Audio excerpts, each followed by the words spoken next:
Lewis Hamilton's disqualification from the 2025 Chinese Grand Prix has turned into one of the most talked-about stories in Formula One this season. What initially appeared to be a straightforward technical infraction is now taking an unexpected twist, revealing deeper issues that could change the course of Hamilton's future with Ferrari. In a move that no one saw coming, new evidence has emerged that could completely alter the understanding of what happened in Shanghai and shed light on a series of errors that have plagued Ferrari in recent weeks. Hamilton finished sixth in the race, which seemed like a solid result given the tough start to the season. However, post-race inspections revealed that both Ferrari drivers, Hamilton and Charles Leclerc, were disqualified. Hamilton's disqualification came after the discovery of excessive plank wear under his car, while Leclerc's disqualification stemmed from his car being under the minimum weight limit. At first glance, these infractions appeared to be minor technical mistakes, the kinds of errors that usually happen in a race weekend. But as the evidence began to unfold, the truth behind these disqualifications became much more complex and much more concerning for Ferrari. It has now been revealed that the issue with Hamilton's car wasn't just a simple mistake. It points to much larger systemic problems within Ferrari's setup and preparation for the season. Analysts and engineers have started to piece together what went wrong, and are now suggesting that there might be a more severe issue with the ride height control on Ferrari's SF25, which could explain the excessive plank wear that ultimately led to Hamilton's disqualification. What's more troubling is that the problem appears to have been overlooked during pre-season testing and was never properly addressed before the race in China. To understand the gravity of this situation, let's first break down the technical details.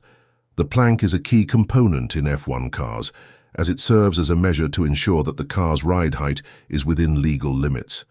If the car runs too low, the plank wears down too quickly, which results in an automatic penalty if the wear exceeds the 9mm minimum thickness. In Hamilton's case, measurements taken after the race revealed that the plank had worn down to 8.6mm on the left side, 8.6mm on the centerline, and 8.5mm on the right, all of which were below the required thickness. Ferrari initially accepted that the measurements were accurate and acknowledged the issue, but they argued that there were no mitigating factors that could explain the discrepancy.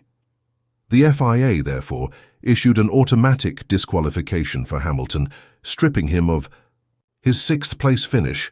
But new insights have emerged, suggesting that Ferrari's decision to adjust the car's ride height between the sprint race and the main Grand Prix in China may have inadvertently caused the issue. What's particularly troubling is that Ferrari failed to anticipate the effects of these changes.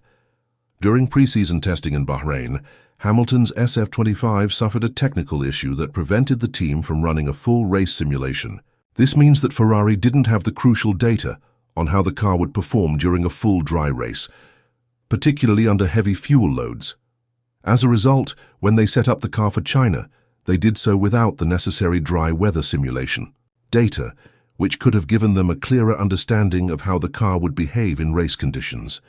Ferrari raised the ride height of the car in Australia to deal with the rough street circuit and the rainy weather.